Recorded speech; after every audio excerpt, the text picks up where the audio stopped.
આનંદનું સરનામું। એક સુંદર બગીચો હતો। ત્યાં ઘટાદાર વૃક્ષો અને રંગબેરંગી ફૂલો ખીલેલા હતા। માધવ અને મીરા દરરોજ અહીં રમવા આવતા। આજે પણ તેઓ ત્યાં મળ્યા, પણ આજે તેઓ કંઈક અલગ જ વાતો કરવાના હતા। માધવના હાથમાં એક નાની વાર્તાની ચોપડી હતી। તેણે મીરાને કહ્યું, મીરા, આજે મને મારી દાદીમાએ કૃષ્ણ ભગવાનની એક સરસ વાત કહી। શું તારે સાંભળવી છે? મીરા ઉત્સાહથી બોલી, હા, ચોક્કસ, મને ભગવાનની વાતો સાંભળવી ખૂબ ગમે છે। માધવ કહેવા લાગ્યો, તને ખબર છે મીરા, જ્યારે આપણે ભગવાનને યાદ કરીએ છીએ ત્યારે તેઓ આપણી ખૂબ નજીક હોય છે। માધવે કૃષ્ણએ ગોવર્ધન પર્વત કેવી રીતે ઉઠાવ્યો હતો તેની વાત કરી। તે વાત કરતા કરતા એટલો મગ્ન થઈ ગયો કે તેને આજુબાજુનું બધું જ ભૂલાઈ ગયું। મીરા આ સાંભળીને ખુશ થઈ ગઈ।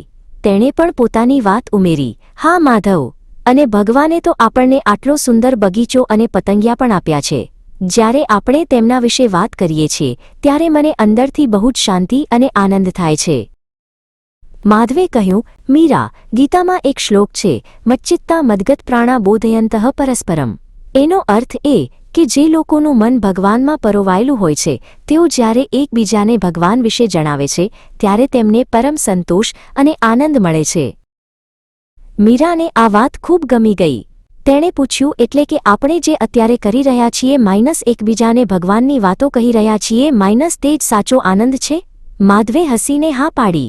તેમને સમજાયું કે રમકડાથી મળતો આનંદ થોડી વારનો હોય છે, પણ ભગવાનની વાતોનો આનંદ કાયમી હોય છે। બંને મિત્રોએ નક્કી કર્યું કે તેઓ હવે દરરોજ રમતની સાથે સાથે એક ભગવાનની વાત પણ કરશે। તેઓએ અનુભવ્યું કે જ્યારે તેઓ ભગવાન વિશે વાત કરે છે ત્યારે તેમની મિત્રતા પણ વધુ મજબૂત બને છે અને તેમનું મન પ્રસન્ન રહે છે। સાંજ પડી ગઈ હતી। સૂર્ય આથમી રહ્યો હતો, પણ માધવ અને મીરાના ચહેરા પર એક અનોખી ચમક હતી। તેઓ ઘરે પાછા વળ્યા ત્યારે તેમનું હૃદય શાંતિ અને ખુશીથી ભરેલું હતું। તેઓ સમજી ગયા હતા, આનંદનું સરનામું।